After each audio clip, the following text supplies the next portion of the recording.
युग में आप सभी का स्वागत है।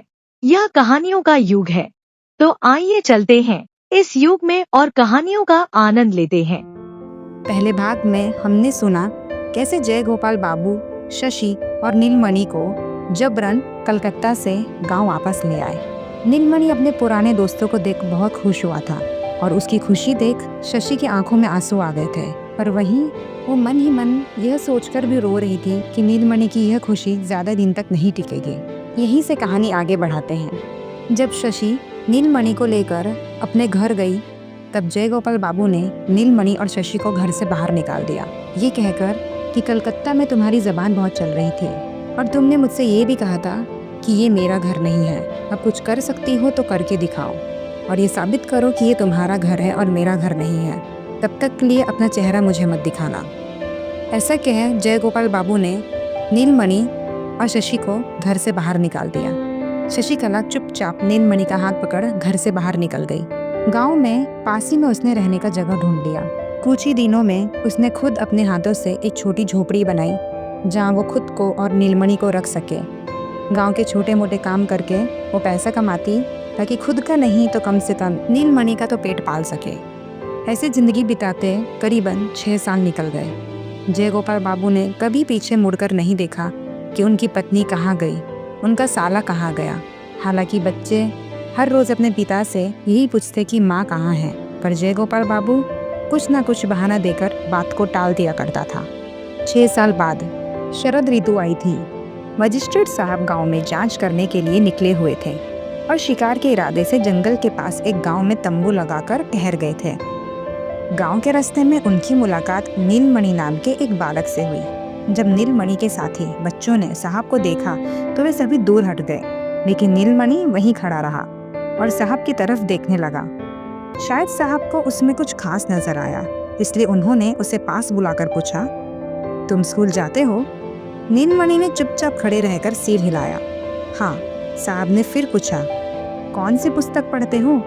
पुस्तक शब्द का मतलब नीलमणि समझ नहीं पाया, इसलिए वह साहब के चेहरे को बस देखता ही रहा। घर पहुंचकर नीलमणि ने बड़े उत्साह से दीदी को बताया कि उसकी मुलाकात साहब से हुई और उन्होंने उससे बातें भी की।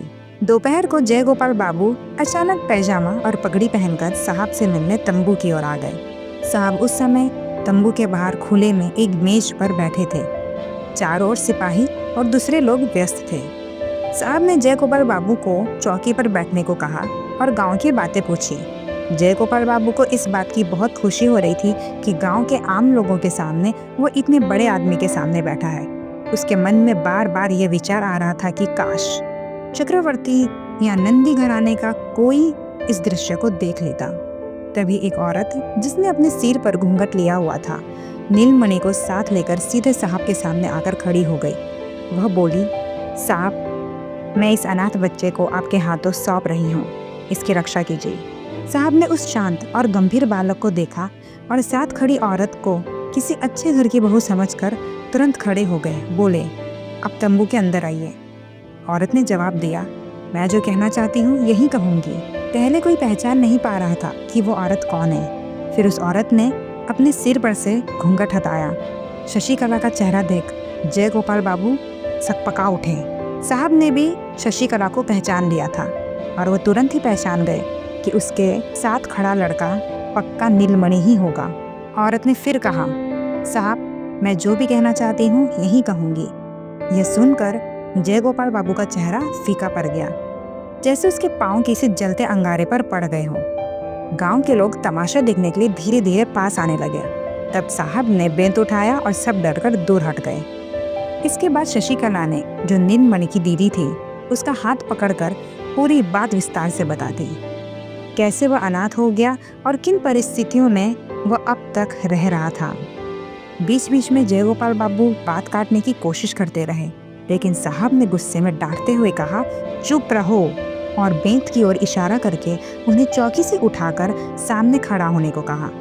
जय गोपाल बाबू अंदर ही अंदर शशिकला को कोसते हुए खड़ा रहा, जबकि नीलमणि अपनी दीदी से चिपककर चुपचाप सब सुनता रहा। शशिकला की पूरी बात सुनने के बाद कि कैसे पहले तो उसके पति जय गोपाल बाबू नीलमणि को बिल्कुल पसंद नहीं करते थे, फिर कैसे धोखे से फिर कैसे धोखे से नीलमणि का सारा जायदाद इनके भाई और इन्होंने हड़प लिया, और फिर बाद में किस तरह जय गोपाल बाबू ने अपनी खुद की पत्नी और साले को उन्हीं के घर से धक्के मारकर बाहर निकाल दिया।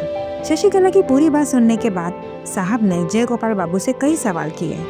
उनके जवाब पाकर साहब कुछ देर चुप रहे और फिर शशिकला से बोले, बेटी, ये मामला मेरी अदालत में तो नहीं चल सकता, लेकिन तुम निश्चिंत रहो, मैं जो कर सकता हूँ जरूर करूँगा। तुम इस बच्चे को लेकर बिना डर के अपने खुद के घर जा सकती हो, जहाँ से तुम्हें 6 साल पहले निकाला गया है। शशि ने कहा, साहब, जब तक इसे कोई स्थायी घर या सुरक्षित घर नहीं मिल जाता, तब तक मैं इसे साथ लेकर कोई भी घर जाने की हिम्मत नहीं कर सकती। अगर आप इसे अपने पास नहीं रखेंगे तो इसकी रक्षा और कोई नहीं कर पाएगा। साहब ने पूछा, तुम कहाँ जाओगी? शशि ने जवाब दिया, मैं अपने पति के घर फिर लौट जाऊंगी, मेरी चिंता ना करें। मेरा घर मेरे पति का ही घर है।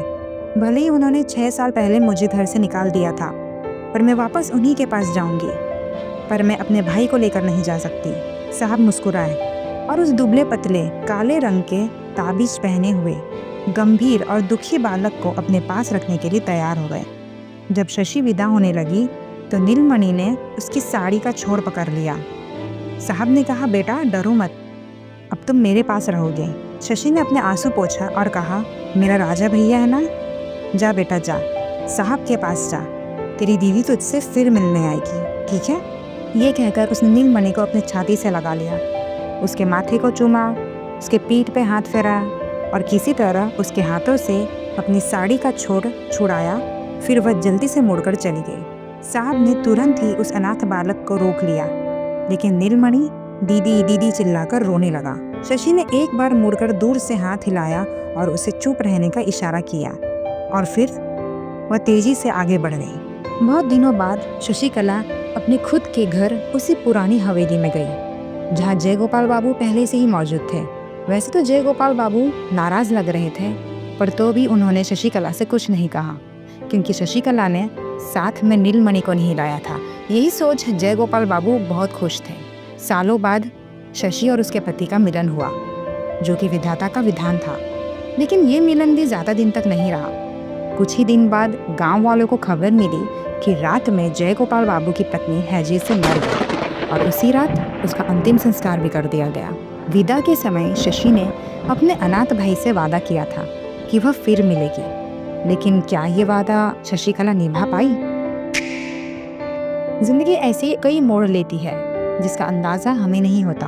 वो कहते हैं ना, हम मुसाफिर हैं, चलते जाओ और बस अपने कर्म, फर्ज और कर्तव्य निभाते जाओ। जिंदगी का भरोसा नहीं होता। आप सुन रहे थे कहानी अनाथ।